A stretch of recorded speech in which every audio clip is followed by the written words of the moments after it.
नमस्कार दोस्तों। Leave rule के ऊपर एचआरएमएस ने नया मॉड्यूल इंट्रोड्यूस किया है, जिसके बारे में पिछले कुछ दिनों में मैंने कुछ वीडियो बनाए। उसी की कड़ी में कुछ नया मुझे लगा बताना चाहिए, तो मैंने सोचा आज एक छोटा सा वीडियो बनाऊं। काफी सारे लीव के बारे में बात किया है, तो मैं पहले एक खोल लूं उसको। ये लीव थी, इसमें लीव एप्लीकेशंस जो हम करेंगे, तो इसमें हम देखेंगे तो casual leave, restricted leave, leave on half average pay, HLAP, CCL, child adoption leave, commuted leave, compensated leave, ऐसी काफी सारे लीव है।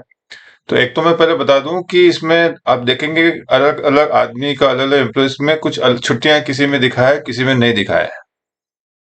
तो ये कईयों को शायद नहीं मालूम है, जिसमें बता दूं। यहाँ पे नीचे आप देखिए, यहाँ पे एक special leave connected to inquiry of sexual harassment, और मैटरनिटी लीव भी होगा, maternity leave for miscarriage abortion, maternity leave. यानी कि एचआरएमएस में मेल और फीमेल को अलग अलग बताया हुआ है कि फीमेल के लिए कुछ जो लीव लागू होते हैं, तो जैसे एचआरएमएस में अगर फीमेल फीड किया हुआ है तो फीमेल की लीव दिखाएंगे, और वो छुट्टियां मेल में दिखाएंगे। मेल अगर है एम्प्लॉय तो उसको पैटर्निटी लीव दिखाएंगे इसमें। तो ये थोड़ा सा एक डिफरेंस है, ये ध्यान रखने की बात है। उसके अलावा इसमें जो मुझे थोड़ा लगा बताने वाली बात वो ये है कि एक तो आईआरई और आईआरईसी, इंडियन रेलवे एस्टेब्लिशमेंट कोड में जो चैप्टर 5 है, उसमें हमारा 505 जो पैरा है, उसकी मैं बात करूंगा। उसमें ये लिखा हुआ है, conversion of one kind of leave into another. यानी एक प्रोविजन है आईआरसी का, जो मेरे ख्याल से अभी इसमें इनकॉर्पोरेट नहीं किया है एचआरएमएस मॉड्यूल में, और वो है कि conversion of leave, conversion of one kind of leave into another. कई लोगों को शायद ये नहीं मालूम है, तो मैं बता दूं कि आईआरसी का जो 505 का पैरा ये बोलता है कि कोई भी कर्मचारी ये है, वो सेवा में रहते हुए, किसी रेल कर्मचारी के सेवा में रहने मतलब रिटायर होने से पहले, अगर he cease to be in railway service से पहले कोई भी कर्मचारी है, तो वो अपनी छुट्टी को कन्वर्ट करा सकता है, चेंज करा सकता है। मतलब उसने पहले सीएल लिया है, उसको वो एलएपी कर सकता है, एलएपी लिया है तो सीएल किया सकता है। कोई भी छुट्टी को किसी भी छुट्टी में वो चेंज कर सकता है। इसको हम बोलते हैं कन्वर्जन बोलते हैं, एक छुट्टी से दूसरी छुट्टी को कन्वर्ट कर सकता है। इसमें बस एक कंडीशन ये है कि इसमें कहा गया, provided that no such request shall be considered unless received by such authority और any other authority designated in this behalf within a period of 30 days of the concern. ये 30 दिन का जो कंडीशन डाल दिया है वो 98 से डाल दिया। यानी पहले से पहले तो शायद लिमिट नहीं था, तो अब कोई भी कर्मचारी है, अगर उसने सीएल लिया है और वो उसको चेंज कराना चाहता है, या एलएपी लिया है चेंज कराना चाहता है दूसरी किसी छुट्टी में, तो उसको विद इन 30 days जो है उसको अप्लाई करना पड़ेगा। तो ये एक प्रोविजन मेरे ख्याल से एचआरएमएस में अभी तक नहीं आया है, तो शायद इन फ्यूचर वो ऐड करेंगे। लेकिन अभी मेरी कुछ लोगों से बात हुई, आधिकारिक तौर पर बोलो या अनाधिकारिक, जो अनऑफिशियली जो भी बात हुई है, उसमें यही कहा गया है कि वैसे तो कोई प्रोविजन नहीं है, लेकिन एक तरीके से किया जा सकता है। जो मेरी बात हुई उसमें, अगर आपको ठीक लगे तो आप कर सकते हैं, अगर आपकी अथॉरिटी उससे एग्री करे तो कैसे कर सकते हैं। तो उसमें पहले तो मैंने आपको रूल बता दिया है कि रूल क्या है। उसमें अगर कोई भी कर्मचारी है जिसने मान लीजिए कोई छुट्टी लिया है, जैसे मान लीजिए हम एक एम्प्लॉय है, इनके पास जाएंगे, इनके पास क्या क्या छुट्टियां इन्होंने ली है, हम अगर जाएंगे, ये देखिए इन्होंने एक छुट्टी ली है, जो एम्प्लॉय है हमारी, और इसमें इन्होंने 4/8/2023 ऑलरेडी जा चुकी है। आज 10 तारीख है, 10 अगस्त से, और ये 4/8 को इन्होंने सीएल जो है लिया हुआ है, और ये यहाँ पे सैंक्शन दिखा रहा है, लीव सैंक्शन, वो यानी इन्होंने लीव अवेल कर लिया है। तो एक इसमें दो तीन बातें हैं। कई बार ऐसा भी हुआ है, लोग मेरे पास कई सारे सवाल पूछते हैं, सर किसी ने छुट्टी ले लिया है लेकिन किसी वजह से वो छुट्टी पे जा नहीं पाया है, तो क्या करें। तो उसका भी यही प्रोविजन है, और इसमें भी प्रोविजन है कि अगर आप किसी वजह से अपनी छुट्टी सैंक्शन करा ली है और आपको छुट्टी ना जा पाए किसी वजह से, ट्रेन कैंसिल होगी या कुछ भी रीजन रहा, तो आप बाद में उसको कैंसिल करा सकते हैं। जैसे यहाँ पर 4/8 की सीएल ली थी। वैसे जो रूल की हम बात करें तो रूल में यह है कि कोई भी कर्मचारी छुट्टी पर है तो जब तक वो कैंसिल ना हो, वो ड्यूटी पर नहीं आ सकता है। वो एक रूल की बात है, लेकिन प्रैक्टिकली जनरली कई बार ऐसा होता है कि हम छुट्टी अप्लाई करते हैं और किसी से जा नहीं पाते, ऑन ड्यूटी कंटिन्यू करते हैं, अप्लाई थोड़ा सा लेट करते हैं। तो इसमें एक एचआरएमएस मॉड्यूल में एक प्रोविजन दिया गया है कि कोई कर्मचारी है, जैसे ये कर्मचारी इन्होंने 4/8 की छुट्टी ली है और किसी वजह से, इसमें दो ऑप्शन रहेंगे, दो मामले हो सकते हैं। पहला मामले में है कि 4/8 को उन्होंने छुट्टी ली, लेकिन किसी वजह से अर्जेंसी में बुला लिया इनको कि आ जाओ, कोई अर्जेंसी है, कोई इंस्पेक्शन है, कोई इमरजेंसी है, तो एम्प्लॉय आ गया, ड्यूटी कर ली, छुट्टी नहीं गया है, तो वो बाद में वो नहीं गया, तो वो यहाँ कैंसिल का जो ऑप्शन है हमारा राइट हैंड साइड में इधर, उसमें वो जा सकता है, यहाँ कैंसिल करा सकता है। पहला मामला ये हो गया। दूसरा मामला जो मैंने जिसके लिए वीडियो बना रहा हूँ, कन्वर्जन और लीव के बारे में जो मेरी जानकारी है और ये मेरा व्यू है, ये ऑफिशियल तौर पे तो हम नहीं कर सकते, ऐसा किया जा सकता है जब तक, क्योंकि जब तक मॉड्यूल अपडेट होगा तब तक हमारे को कर्मचारी है, और क्योंकि इसमें टाइम लिमिट है 30 डेज का, तो उसमें अगर आपकी अथॉरिटी चाहे तो कर्मचारी जो है यहाँ पर वो कैंसिल का एप्लीकेशन ऑप्शन देगा, वो कैंसिल का ऑप्शन करेगा और उसके बाद वो फ्रेश लीव अप्लाई कर सकता है। और उसमें कैंसिल में जो भी रीजन डाल के, और फ्रेश एप्लीकेशन में ये लिखागा कि सर मैंने जो है पहले सीएल ली थी, लेकिन अब मैं इसको कन्वर्जन के तहत एलएपी क्लेम करना चाहता हूँ। उस तरह से वो फ्रेश एप्लीकेशन करके मेरे ख्याल से प्रोविजन का फायदा उठाया जा सकता है कि वो जो भी एप्लीकेशन करके कि मैं कन्वर्जन करना चाहता हूँ, चूंकि इसमें प्रोविजन नहीं है तो इसको कैंसिल कर दीजिए, मैं दोबारा जो है एलएपी जो है या जो भी छुट्टी आप चेंज करना चाहते हैं वो क्लेम करूंगा। और अथॉरिटी भी जो सैंक्शन कैंसिल करेगी वो सब्जेक्ट टू प्रोविजन कर सकते हैं कि सब्जेक्ट टू फ्रेश एप्लीकेशन जो भी है एम्प्लॉय देगा उसके करने, सब्जेक्ट टू करके वो सैंक्शन कैंसिल कर सकता है। और इस प्रकार फिर कैंसिल करके फिर आप फ्रेश उसी पीरियड की दोबारा एलएपी सैंक्शन करा सकते हैं, क्योंकि अभी हम करने जाएंगे तो इसकी एलएपी सैंक्शन होगी नहीं जब तक सीएल कैंसिल ना हो। तो एक बार सीएल आप कैंसिल करा दी और फिर आप उसको एलएपी में दोबारा इसी पीरियड का आप मांगेंगे तो सैंक्शन हो सकती है। और यही फिलहाल जब तक कि नया इसमें मॉड्यूल में सुधार नहीं आया, अपडेट नहीं आया, तो मेरे ख्याल से यही एक प्रोविजन है, इसके अलावा कोई दूसरा प्रोविजन नहीं है। तो आप कन्वर्जन लीव का जब तक कि अपडेशन नहीं आता है एचआरएमएस में, ये प्रोविजन के थ्रू मेरे हिसाब से आप जो है कन्वर्जन करा सकते हैं, लेकिन उसमें कंडीशन ही वही रहेगी कि आपको विद इन 30 डेज, क्योंकि रूल तो हमारा वही है, तो विद इन 30 डेज ही आपको अप्लाई करना है। 30 डेज के बाद ये चीज फैसिलिटी नहीं मिलेगी। तो ये एक पहला तो रूल ये हो गया कन्वर्जन रूल का कि आप कैंसिल करा के फ्रेश एप्लीकेशन आपको करनी है। दूसरा एक और जो रूल मैं बात करना चाह रहा था, हमारा जो वो एक और इम्पोर्टेंट इसमें है WRIL। यहाँ हम जाएंगे, अगर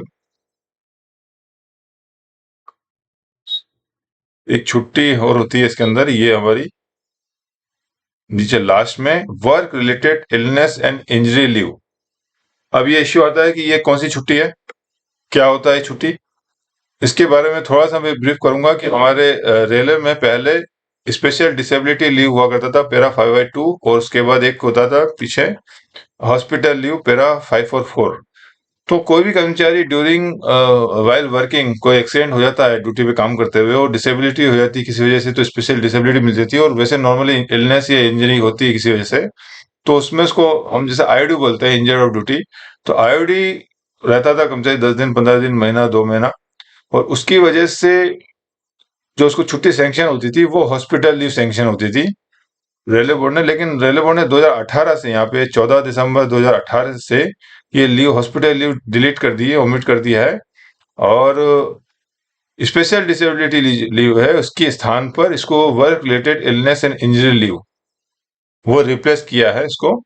इसमें कहा गया the authority company to grant leave में grant work related illness and injury leave to a railway servant who suffers illness or injury that is attributed or aggravated in the performance of her or his official duty। यानी duty के दौरान काम करते हुए, while performing duty perform करते हुए, अगर किसी की वजह से बीमारी या उसको इंजरी होती है तो उसकी वजह से जो सक्षम अधिकारी हैं वो जो छुट्टी से नॉर्मल सैंक्शन करते हैं वो जो है WRIL लीव जो है सैंक्शन कर सकते हैं। और इसमें बाकी बेनिफिट के बारे में आप ये पैरा देख सकते हैं। फुल पे अलाउंस मिलते हैं ड्यूरिंग हॉस्पिटलाइजेशन, जितना भी पीरियड आदमी हॉस्पिटल में रहता है उस पूरे पीरियड को हॉस्पिटलाइजेशन का पूरा एंटायर पैसा मिलता है।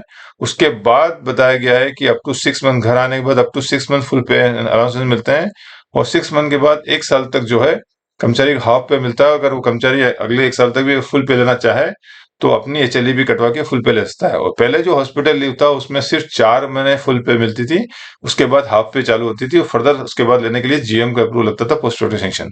तो अभी डब्ल्यूआर काफी लिबरल है और एम्प्लॉय के फेवर का रूल है कि इसमें पूरा पीरियड हॉस्पिटलाइजेशन का प्लस 6 मंथ जो है फुल पे मिलता है, और आगे का भी अगर एचएलपी अगर वो जमा करता है तो उसको फुल पे मिलता है, काफी लंबा पे मिलता है, तो ये काफी अच्छी लीव है।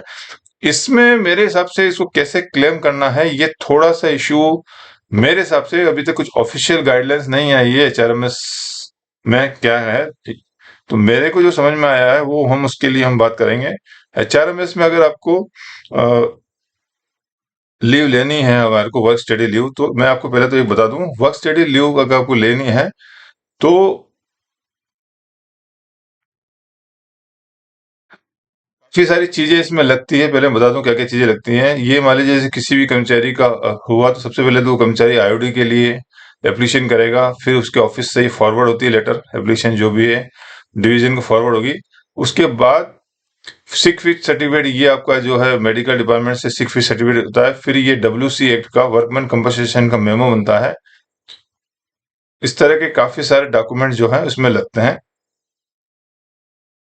विटनेस के साइन होते हैं, एक्सीडेंट रिपोर्ट होती है। ये मैं आपको और डिटेल में बताऊंगा। और उसके बाद ये सैंक्शन लेटर लास्ट में निकलता है इसमें रेलवे हेडक्वार्टर से। और डब्ल्यूआरएल में जो बताने की जो बात है वो ये इंपोर्टेंट जो एक और पैरा है वो लिखा हुआ है para 4। No leave on average pay और leave on half average pay shall be credited during the leave that employ is on WRL. इसका क्या मतलब है? इसका मतलब ये है कि कोई भी कर्मचारी मान लीजिए 1 जनवरी से लेकर 30 जून, यानी 6 महीना अगर डब्ल्यू सिक में रहा हो, हॉस्पिटलाइजेशन रहा, उसके बाद 6 महीने घर, उसके बाद घर पे रहा हो पीरियड, और पूरा पीरियड अगर 6 महीना उसको WRIL सैंक्शन किया अगर अथॉरिटी ने, तो 6 महीने का जो उसको HLAP और LAP जो क्रेडिट मिलता है उसको नहीं मिलेगा। यानी कि कोई भी कर्मचारी के बारे में आपको बता दूं कि हम जनरली 1 जनवरी और 1 जुलाई को 15 LAP और 10 HLAP क्रेडिट तो करते ही है, उसमें से फिर ये वापस माइनस करना पड़ेगा जितना पीरियड है। जनरली हमारा जो माइनस करने का जो फॉर्मूला वही है 1/LAP। 10 दिन आदमी एबसेंट है तो हम 10 दिन में 1 LAP हम माइनस करते हैं। सिमिलरली अगर इसमें भी हम वो फॉर्मूला अपनाएंगे कि 10 दिन आदमी हॉस्पिटलाइज है, WRIL लीव में है, तो 10 दिन पे 1 दिन आपका उसका माइनस होगा, और 18 दिन के ऊपर 1 HLAP माइनस होगी। यानी कोई कर्मचारी है अगर 36 दिन मान लीजिए हम WRIL है, तो 36 दिन को हम राउंड ऑफ करके 4 LAP हम माइनस करेंगे, और 36 18 पे 1 तो 36 पे 2, यानी 4 LAP और 2 HLAP माइनस होगी। उसी तरह का ये मेमो बनाया था, ये अहमदाबाद डिवीजन का मैं मेमो बता रहा हूँ, जिसमें ये ऑब्वियसली मैंने इंट्रोड्यूस किया था कि कोई इस तरह का जब मेमो मिलेगा तो माइनस करने के बारे में लोगों को मालूम नहीं होता। तो जब हम सैंक्शन करते थे लेटर, तो इस तरह का लिखते थे कि the company authority has accorded sanction to grant the work related illness and leave for full pay and allowance for the period shown against the below named employee. No leave on average pay or HLAP shall be credited during the below mentioned period in terms of relevant letter number जो भी बताया उसमें। तो इसमें जो भी कर्मचारी ये है उसका जो डेट ऑफ एक्सीडेंट पीरियड जो मिला है 3/3/22 से 12/3/22, यानी टोटल 10 दिन कर्मचारी जो था इंजरी में था, तो उस दौरान उसकी WRIL सैंक्शन हुई है।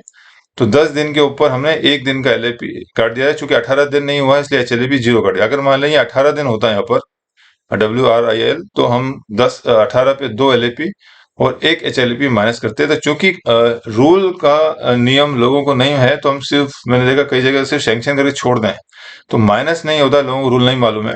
अभी भी रिसेंटली मैं गया था, ये रूल आया शायद 2018 में आया था, और अभी 5 साल हो गया, लेकिन अभी भी मैं कई यूनिट में गया हूँ तो उनको मालूम ही नहीं है कि इसमें माइनस भी करना है, जैसे हम एब्सेंट में माइनस करते हैं।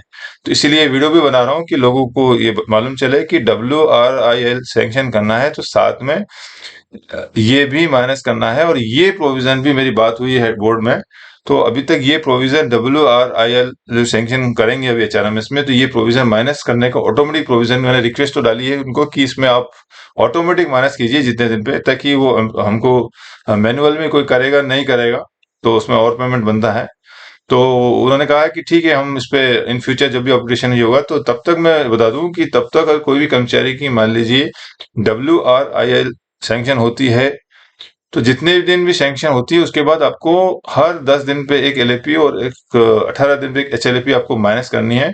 और माइनस करके आपको मैनुअली उसकी एंट्री करनी है, जिससे कि पिछले वीडियो में हमने बताया कि किसी भी कर्मचारी की अगर LAP HLAP प्लस माइनस करनी है तो मैनुअल एंट्री करके आपको अकाउंट वेट कराना है, उसके बाद आपको उसमें माइनस करना है। तो इस तरह का काम करना है इसमें WRL में। कैसे हम WRL अप्लाई करेंगे उसके बारे में थोड़ा सा मैं बात कर लूं। मान लीजिए ये यहाँ हमको अप्लाई करना है, तो ये हमारा WRIL यहाँ पर है लास्ट में इधर। ये हमारा, मैं जैसे एग्जाम्पल के लिए बता रहा हूँ, WRIL यहाँ हम डेट अगर हम डालें, पीछे हम जाते हैं अगर 1 जुलाई से 31/7, टोटल 31 डेज की मैं बात कर रहा हूँ। अगर किसी वजह से 31 डेज हमको डालना पड़ा इसमें, तो इस तरह यहाँ सेलेक्ट कर लिया। एक मैं थोड़ा सा एक ब्रीफ और बता दूं इसमें थोड़ा सा, कि इसमें अ, जो मैं बताना रह गया था पिछले वीडियोस में, कि कर्मचारियों के ऊपर यहाँ जैसे मैंने बताया था ऑप्शन है आपको सपोर्टिंग डॉक्यूमेंट्स लगाने हैं। तो WRL के बारे में बताता हूँ आपको पहले, कि कहाँ कहाँ आपको लगाना है, कहाँ कहाँ नहीं लगाना है, उसके बारे में जस्ट मैं बताऊंगा।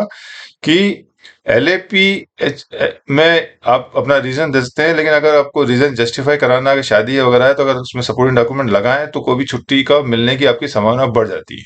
इसी प्रकार HLAP के बारे में कईयों को शायद मालूम नहीं है, कि लोग समझते हैं कि HLAP जो है वो सिर्फ बीमारी में मिलती है, तो मैं उसमें क्लियर कर दूं, HLAP कोई जरूरत नहीं है। जैसे आप LAP मांग सकते हैं, कोई भी पर्सनल रीजन है, शादी है घर में, या बच्चे बर्थडे मनाना है, कोई भी रीजन से आप HLAP भी मांग सकते हैं। अगर आपके पास LAP नहीं है, उसमें आपको हाफ पे मिलेगा। और HLAP में, लेकिन इसमें कम्यूटेड सिक लीव, ये जो हमारा है कम्यूटेड लीव, ये अगर क्लेम करना है तो आपको सपोर्टिंग डॉक्यूमेंट में मेडिकल सर्टिफिकेट लगाना ही पड़ेगा। तो कम्यूटेड लीव में आपको मेडिकल डॉक्टर सर्टिफिकेट के बिना आपको लीव सैंक्शन नहीं होगी। और कम्यूटेड लीव जो है, इसके लिए भी रेलवे बोर्ड का पॉलिसी है, जिसमें सिर्फ गजेटेड ऑफिसर ही सैंक्शन करता है। तो अगर आप कहीं पे गजेटेड ऑफिसर नहीं है, तो मेरे ख्याल से ये गलत है। रेलवे बोर्ड की जो पॉलिसी है उसके हिसाब से कम्यूटेड लीव सिर्फ गजेटेड ऑफिसर सैंक्शन करता है।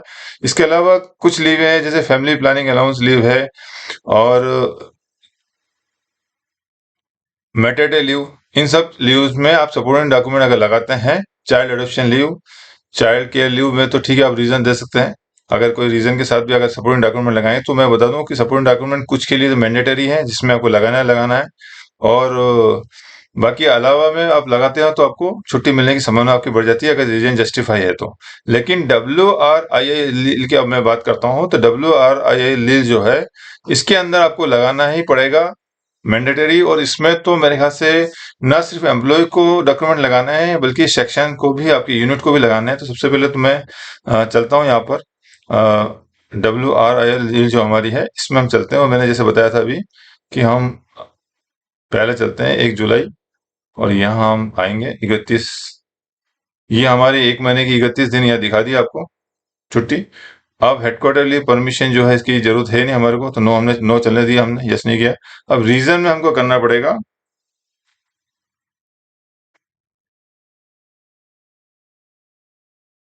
Ground on which leave, on duty, injury कर सकते हैं, और आप डिटेल में बता सकते हो कि क्या हुआ था, घटना घटी थी, यहाँ बता सकते हैं। उसके बाद यहाँ पर आपको supporting document work related illness में आपको बताना ही पड़ेगा। सपोर्टिंग डॉक्यूमेंट में जब बता दूं, ये आपकी एक एप्लीकेशन यहाँ रहेगी, इसमें ये एप्लीकेशन आप कर सकते हैं, अपलोड कर सकते हैं यहाँ पर। इसमें मैं एक बात बता दूं, कि वर्क रिलेटेड इलनेस में काफी सारे डॉक्यूमेंट्स लगते हैं, वो भी मैं आगे बात करूंगा। लेकिन इसमें एक थोड़ी सी कमी जो मुझे लगी है, मैं इसके लिए भी रिक्वेस्ट करूंगा बोर्ड को, कि वर्क रिलेटेड इलनेस में काफी सारे document, WC8, witness accident report, काफी सारे डॉक्यूमेंट लगते हैं, जिसमें भी बात करूंगा।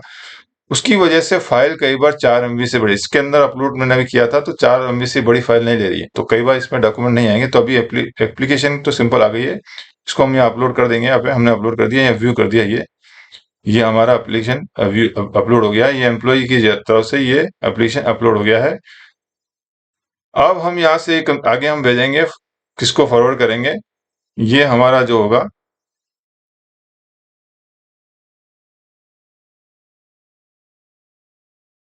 ये मान लीजिए हमने यहाँ भेजा, यहाँ पर कर्मचारी को आगे। और इसमें जैसे पहले बताया था, कि अगर आपको इसमें नहीं दिख रहा है कई बार, तो आपको मॉडिफाइड सेल में जाना पड़ेगा, और यहाँ आप अलग अलग डिपार्टमेंट सेलेक्ट करेंगे, तो आपको आ सकता है किसी को भी आप भेज सकते हो मॉडिफाइड सेल में। तो कई बार लोग ये सोचते हैं कि आप नाम ना डाला, 3 4 अक्षर आ नहीं रहा है, तो मॉडिफाइड सेल्स में देख लीजिए आपको किस डिपार्टमेंट में भेज रहे हैं। हो सकता है आप पर्सनल में हो, आपका ऑफिसर को आप भेज रहे हैं, तो ऑफिसर ऑपरेटिंग डिपार्टमेंट में हो, और आपका सेलेक्ट हो नहीं रहा हो, तो यहाँ आप जाके मॉडिफाइड सर्च में आप जा सकते हैं। यहाँ आ गया है, और हम यहाँ इसकी सबमिट एप्लीकेशन सबमिट करेंगे। यहाँ पर ये इसकी सबमिट एप्लीकेशन इसकी सबमिट हो गई। अब हम चाहे तो देख सकते हैं इसके अंदर एप्लीकेशन कहाँ है। ये देखिए, यहाँ आ गई है हमारी एप्लीकेशन। डेट 10 तारीख को हमने की थी, WRIL 31 दिन की एप्लीकेशन की थी हमने। ली अप्लाइड, और यहाँ पे हमने भेज दिया अथॉरिटी को। अब हम इसको आगे हम चलेंगे यहाँ पर।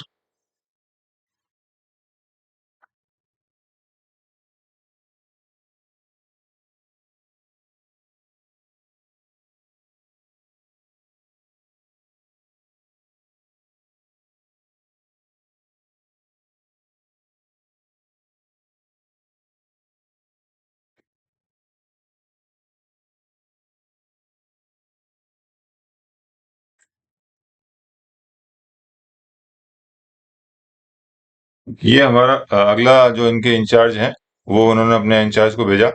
इंचार्ज के पास जब एप्लीकेशन आएगी, यहाँ एक पेंडिंग दिखाया इनके पास, ये आ गया इनका एप्लीकेशन। अब यहाँ इनके ऊपर एक्शन लेना है इनके ऊपर। ये जब एप्लीकेशन देखेंगे यहाँ पर, तो यहाँ इन्होंने बता दिया birth related illness and injury, और यहाँ सिर्फ इनके पास एप्लीकेशन दिखेगी, सिर्फ एक ही एप्लीकेशन दिखेगी। अब यहाँ पर दो बातें रहती है, यदि एम्प्लॉय बाकी डॉक्यूमेंट्स लगाए, या ये अगर यूनियन इंचार्ज हैं तो इनकी ड्यूटी बनती है सारे डॉक्यूमेंट्स लगाने की। तो यहाँ ये एक्शन के लिए फॉरवर्ड करना रहेगा इनको आगे। तो मैं को बता दूं आपको कि कोई भी कर्मचारी की इंजरी होती है, तो अगर मान लो लोकल लेवल पे है, तो मान लो स्टेशन मास्टर के अंडर में काम कर रहा था, स्टेशन मास्टर अगर लोको या सीएनडब्ल्यू इंजीनियरिंग में कहीं पे है, तो उसका एसएससी के पास जाएगी एप्लीकेशन। तो वो उनके पास जो डॉक्यूमेंट्स होंगे वो उनको अपलोड करने रहेंगे। तो मैं जस्ट बता दूं आपको कि यहाँ अगर वो अपलोड करता है डॉक्यूमेंट्स, एक उसका फॉरवर्डिंग लेटर ये हमारा हो सकता है, उसके बाद एक्सीडेंट रिपोर्ट ये होता है, सिक सर्टिफिकेट, काफी सारे डॉक्यूमेंट्स होते हैं इसमें। तो इसमें थोड़ा सा इश्यू जो मैंने बताया था इसमें, कि काफी सारे लेटर्स जो होंगे वो मेमोरी की वजह से मैं आपको सिर्फ बता रहा हूँ कि एक्सीडेंट रिपोर्ट ये मैं बता देता हूँ आपको, सिक फिट सर्टिफिकेट बताता हूँ ये आपको, ये लगाया इन्होंने, ये इन्होंने अपलोड कर दी। अब ये मैं बताता हूँ आपको, ये कोई भी कर्मचारी जब इंजर होता है तो सबसे पहले इंपॉर्टेंट डॉक्यूमेंट्स जो होता है ये होता है मेडिकल सर्टिफिकेट देता है ये, और ये यूनियन इंचार्ज जो होगा वो भेजेगा डॉक्टर के पास कि कर्मचारी जो है इंजर हो गया है इसमें, सॉरी डॉक्टर के पास भेजने के लिए ये सर्टिफिकेट शायद है, हाँ ये सर्टिफिकेट जाएगा डॉक्टर के पास से कि सीएमएस को एड्रेस करेगा। और ये एम्प्लॉय जो है उसको लग गया था, चोट लग गया था, ये हमारा फॉर्म है 234G234F फॉर्म में जाता है, form of medical memo for employee alleged to be injured in accident covered by the act. तो ये वर्कमैन कंपनसेशन एक्ट यहाँ लिखा हुआ भी है आपका। तो इस एक्ट से, इस मेमो से कोई भी कर्मचारी इंजर होता है तो वो सीएमएस जो भी डॉक्टर है वहां जाएंगे, वहां ये मेमो बनेगा।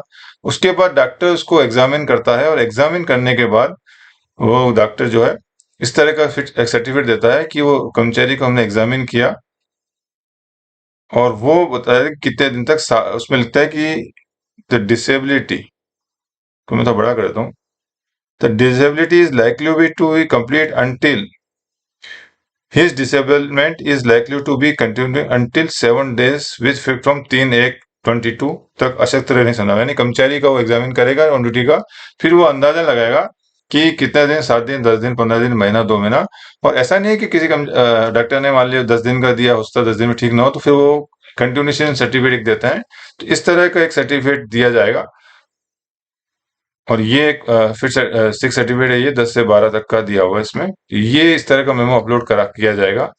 और फिर यहाँ ये अपना रिमार्क्स जो लिखेगा कि कर्मचारी थोड़ा रिमार्क्स, इसमें 300 कैरेक्टर का रिमार्क्स लिखना है। तो मेरे हिसाब से ये जो WRL जनरली फाइल पे डीलिंग होता था, इसमें काफी लंबा नोटिंग होता है, लेकिन इनको ब्रीफ नोटिंग करके इनको आगे, इसमें मैं थोड़ा सा बता कम रहा हूँ कि चैनल इसमें हो सकता है बढ़ जाएगा, कि मान लीजिए कोई यूनिट में कोई पॉइंट्समैन है तो वो एप्लीकेशन फॉरवर्ड करेगा एसएस को, एसएस जो है इस तरह के डॉक्टर सर्टिफिकेट लेके वो डीलिंग क्लर्क जो होगा डिवीजन में उसको पुटअप करेगा, और डीलिंग क्लर्क जो होगा ओएस, चीफ ओएस को पुटअप करेगा जो भी डॉक्यूमेंट लगा के, फिर चीफ ओएस जो है कंसर्न एपीओ को पुटअप करेगा।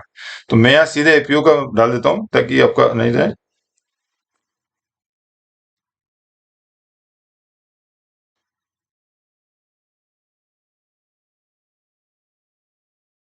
इसमें से लिखा employee was injured while on duty, और डॉक्यूमेंट्स यहाँ लगा दिए। डॉक्यूमेंट्स में जितने मैक्सिमम 4 MB में आ सकते हैं वो लगेगा इसमें। और इसके अंदर जो है फॉरवर्डिंग एप्लीकेशन में,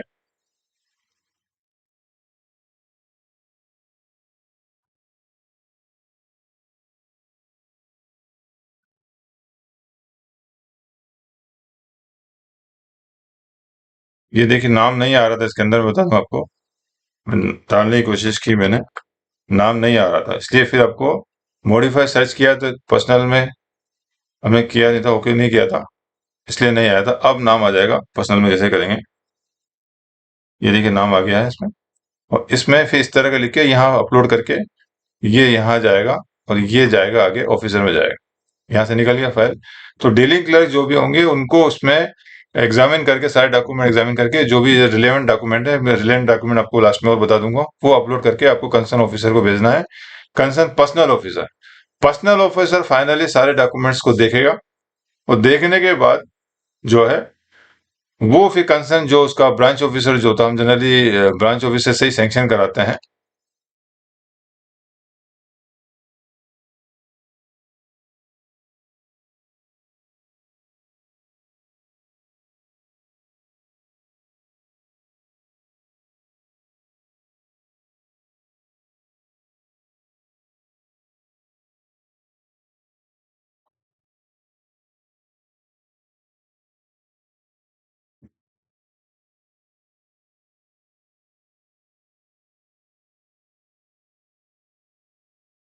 ये लीव मैनेज की फाइल है और इसके अंदर जो है काफी सारी फाइलें पड़ी हुई है इसके अंदर। तो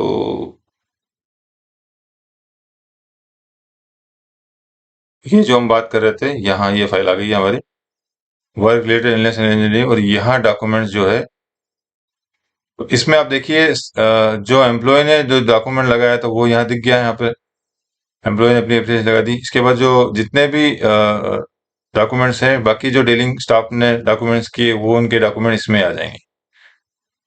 सारे डॉक्यूमेंट देखने के बाद फिर एपीओ जो है वो भी चाहे तो डॉक्यूमेंट इसमें और अपलोड कर सकता है, उसके पास ऑप्शन दिया हुआ है। और फिर यहाँ ऑफिसर जो होगा वो एपीओ जो है,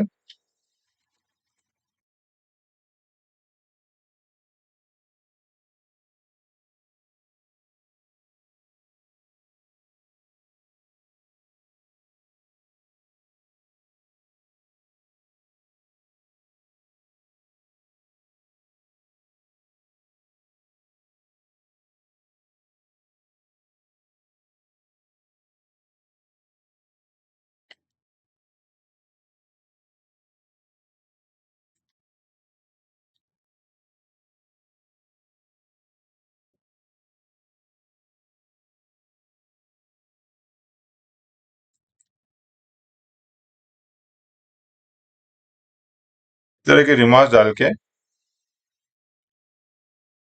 employ injured while on duty and eligible for WRI, जो ऑफिसर पर्सनल ऑफिसर है वो उसकी एलिजिबिलिटी फाइनली उसको, हालांकि ये नोटिंग चीफ वॉइस और डीलिंग क्लर्क को भी एग्जामिन करना है, उनको भी कि ये एलिजिबल है कि नहीं। अगर एलिजिबल है तो ये वर्डिंग मेरे हिसाब से ओएस और डीलिंग क्लर्क जितने भी हैं, चीफ वॉइस, उनको भी लिखना है कि एलिजिबल है कि नहीं, क्योंकि वो एलिजिबल नहीं है फिर फॉरवर्ड करना नहीं है छुट्टी। इवन कोई भी लीव है, मेरा मानना है कि एलएपी, एचएलएपी, कम्यूटेड सिक लीव है, जो भी छुट्टियां हैं, वो एलिजिबिलिटी भी मेरे ख्याल से जो है डीलिंग ओएस और चीफ ओएस को लिखना चाहिए कि एलिजिबल अप्लाई कर रहा है। ये नहीं कि सिंपल अप्लाई कर रहा, फॉरवर्ड कर दिया और एलिजिबल ही नहीं बंदा। तो जिस छुट्टी, हर छुट्टी का एक टर्म्स एंड कंडीशन होती है। फॉर एग्जाम्पल मैं बताऊंगा एलएपी, तो एलएपी में भी मेरे पास केसेस आते हैं जिसमें आपको लगता है एलएपी किसी ने मांगा, उसमें क्या एलिजिबल कंडीशन हुई। तो एलएपी में भी कई बार कर्मचारी जो है वो किसी वजह से लंबी छुट्टी में है, तो 1 महीने की छुट्टी ली, एक्सटेंड सैंक्शन कर दी, फिर उसकी कंटिन्यूएशन में एक और 1 महीना ली। ऐसा करते करते कई बार आपका 6 महीना क्रॉस हो जाता है। तो एलएपी का एक रूल है, मैक्सिमम किसी भी कर्मचारी को 6 महीने से ज्यादा दे नहीं सकते। दूसरा, एलएपी के लिए भी एसओपी के हिसाब से अप टू शायद 30 डेज जो है वो एपीओ के पास पावर है, फिर उसके बाद 45 डेज या सीनियर स्केल के पास पावर है, फिर जे के पास फुल पावर है। तो अगर अप टू 30 डेज आ रही है तो वो एपीओ को फॉरवर्ड करनी है असिस्टेंट स्केल ऑफिसर को आगे। तो ये सब चीफ वॉइस को देखनी है, उनको लिखना चाहिए कि आप सैंक्शन कर सकते हो। और ये नहीं कि आपने सीधा भेज दिया सैंक्शन के लिए, अब सैंक्शन एपीओ को करनी है कि आगे अथॉरिटी को जा रहा है। तो ये भी मेरे ख्याल से ओएस को, चीफ ओएस को देखना चाहिए कि उसके अंदर लिखे फॉरवर्ड कर रहे हैं, सैंक्शन कर रहे हैं, ठीक है, एक नोटिंग में डाल दें कि कर्मचारी जो इसने ये छुट्टी अप्लाई की है and he is eligible for the this leave and can be sanction bye जो भी अथॉरिटी है वो है उसको। अगर उनको ही करना है तो आप सैंक्शन कर सकते हो, और अगर हाई अथॉरिटी है तो प्लीज हाई अथॉरिटी को भेजें। इस तरह की बात करते हैं। तो इसमें as a APO personnel officer जो है वो बताएगा, थोड़ा सा ब्रीफ इसमें लिखेगा और फिर वो उसमें सबमिट करेगा। इसमें चाहे तो वो डॉक्यूमेंट लिख सकता है, फिर एक्शन इसमें फॉरवर्ड होगा इसके अंदर भी।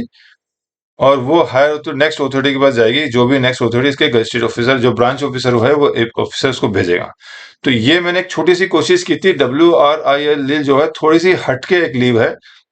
नॉर्मल लीव में हम एक एप्लीकेशन करते हैं सर, ये पैटर्निटी लीव में तो बताते हैं बच्चा पैदा हुआ है, सिंपल एक डॉक्टर का सर्टिफिकेट मेटेरियल देते हैं। तो अभी तक नॉर्मली जितने भी सर्टिफिकेट है, चाहे कम्यूटेशन लीव है, उसमें भी हम 6 रखते हैं। जनरली एक ही डॉक्यूमेंट लगता है नॉर्मल, जितनी भी मैंने छुट्टी ली बताई है। लेकिन ये एक CWRIL लीव है, इसमें क्या क्या डॉक्यूमेंट्स लगते हैं पहले मैं जरा उन पे आता हूँ आपको।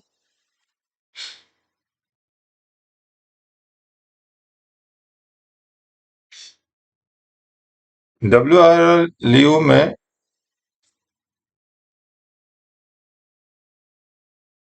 अभी ये बताता हूँ मैं आपको, इसमें स्टार्टिंग बताता हूँ।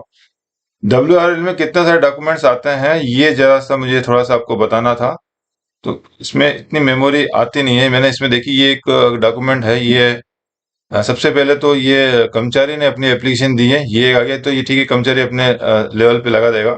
फिर ये जो दूसरा डॉक्टर है, ये जो डॉक्यूमेंट है ये जाएगा एसएस में। मान लीजिए मेरा जो कर्मचारी था, ये पॉइंट्समैन था, पीपी था, इसने एप्लीकेशन लिखी और उसके एसएस ने फॉरवर्ड की है DRM ऑफिस को। इसकी एक एप्लीकेशन आ गई। उसके बाद ये वर्कमैन कंपनसेशन के जो फॉर्म है, जिसमें डॉक्टर सर्टिफिकेट करता है, ये सिक सर्टिफिकेट है, फिट सर्टिफिकेट भी आएगा इसमें। ये सिक फिट सर्टिफिकेट आ गया। फिर ये जो डॉक्टर को जो भेजा यूनिट ने, वो मेमो आ गया। उसके बाद ये एक्सीडेंट रिपोर्ट आती है इसके अंदर। ये एक एक्सीडेंट रिपोर्ट की ये डिटेल्स भरी हुई है, इसमें विटनेस हैं इसमें, तो विटनेस के नाम भी दिए हुए हैं, सबकी रिपोर्ट बनती है। फिर रिपोर्ट के अलावा दो विटनेस के भी ये देखिए, दो ये भेजा हुआ है। विटनेस ने इसमें स्टेटमेंट दिया है कि हम प्रेजेंट थे, उनके कई स्टेटमेंट भी विटनेस के स्टेटमेंट लिए जाते हैं। विटनेस के स्टेटमेंट भी देखिए दो लगे हुए हैं, ये दोनों दो विटनेस के स्टेटमेंट। जनरली फाइल पे जब लगते हैं तो दो विटनेस के स्टेटमेंट ही लगते हैं। और उसके बाद लास्ट में ये एक मेमो निकलता है। तो सैंक्शन इस तरह का मेमो निकालना है नहीं निकालना है, अभी इस बारे में कुछ कहने से, तो मेरे हिसाब से तो निकालना चाहिए इस तरह का मेमो। निकलता है अच्छी बात है, लेकिन अभी फिलहाल HRM इसमें चीज आ रही है और हम ऑफलाइन काम बंद कर रहे हैं और सब ऑनलाइन ही कर रहे हैं। तो एटलीस्ट सैंक्शन हो जाए तो ये इन फ्यूचर मेरे ख्याल से ऑटोमेटिक सैंक्शन हो जाएगा, और LAP HLAP का बैलेंस भी ऑटोमेटिक डिडक्ट हो गया तो फिर मेरे ख्याल से इसकी जरूरत नहीं पड़ेगी। लेकिन मेरे ख्याल से WRIL में काफी सारे डॉक्यूमेंट्स ज्यादा लगते हैं। तो इसमें मैं चाहूंगा कि बोर्ड कुछ करे, थोड़ा सा मेमोरी बढ़ाए, MB इसमें बढ़ाए, या स्पेशली WRIL लीव जब आदमी ऑप्ट करे, उसमें कम से कम 4 MB की जगह मेरा मानना है कि मिनिमम 10 से 15 MB की प्रोविजन दिया जाए। हालांकि WRIL लीव जो है काफी कम लोग क्लेम करते हैं, बाकी लीव तो बस रेगुलर है। WR इंजरी होती है, हालांकि काफी होती है भी, लेकिन कंपेरेटिवली काफी कम होती थी। इसमें मेरा ये मानना है कि जब WRIL लीव अगर ऑप्शन कोई कर्मचारी करता है, तो वहां कम से कम यूनिट को या सेक्शन को, एटलीस्ट जिसको भी हो, सेक्शन को दे दे वो, क्योंकि एम्प्लॉय उसका बिना बात के डॉक्यूमेंट लगा दे, उसको समझ में आया नहीं आया, तो एटलीस्ट ऑफिशियल कैपेसिटी में जो बाबू डीलिंग क्लर्क वगैरह है, उनको कम से कम 10 से 15 MB, ताकि वो सारे डॉक्यूमेंट कलेक्ट करके अपलोड करें, फिर ताकि वो ऑफिसर पूरा चेक कर ले। तो मेरी तो ये सजेशन है कि इसमें जो है MB को थोड़ा बढ़ाया जाए। तो आज मैं इसी के साथ ही मैं अपना ये वीडियो बंद करता हूँ। बस छोटा सा एक सजेशन था कि कन्वर्जन लीव का किस तरह हम काम कर सकते हैं इसको। अगर ठीक लगे तो ये मेरा सिर्फ सजेशन है, ये ऑफिशियली इसको मैं नहीं बता रहा हूँ कि इस तरह का मामला अगर आपकी अथॉरिटी हायर अथॉरिटी अगर इस चीज को एक्सेप्ट करती है, इस तरह मामले को, तो इस तरह कन्वर्जन लीव करती है। और WRI लीव में जो बात कईयों को नहीं मालूम है, बता दूं कि WR लीव जो है, अगर आपने सैंक्शन किया है तो आपको उतने पीरियड का LAP HLAP डेवलप भी करना पड़ेगा, नहीं तो विजिलेंस एंगल भी आ सकता है उसमें। तो आप लोगों से सबसे निवेदन है कि मेरा ये वीडियो बनाने का आप लोग जागरूक रहें। और अगर WR लीव इसमें सैंक्शन हुई है तो आप मैनुअली उसकी एंट्री करके, आपको पिछले वीडियो में बताया हुआ है कि कैसे मैनुअल एंट्री की जाती है, करके आपको डेबिट कर दीजिए। और 2018 के बाद जितने लोगों की WRS सैंक्शन हुई है, अगर उनका माइनस नहीं किया है तो भी विजिलेंस एंगल आता है। तो आप लोगों ने अभी तक नहीं किया है, कोई बात नहीं, नहीं किया है, अभी टॉप प्रायोरिटी में उस काम को लेके जितनी भी सैंक्शन उसकी WRS माइनस करके डेबिट कर दीजिए, तो थोड़ा सेफ रहेंगे। तो धन्यवाद। ये वीडियो कैसा लगा प्लीज थोड़ा सा हटके बनाने की कोशिश की मैंने, जरूर कमेंट कीजिए। అందరికీ నమస్కారం. తెలుగు వాళ్ళకి చాలా రోజులు తెలుగులో మాట్లాడలేదు మీకు. మీరందరికీ ఎలాగో నా వీడియో అనిపించింది ప్లీజ్ చెప్పండి. మీ తెలుగులో తెలుగు వాళ్ళకి కూడా చెప్పండి. Thank you.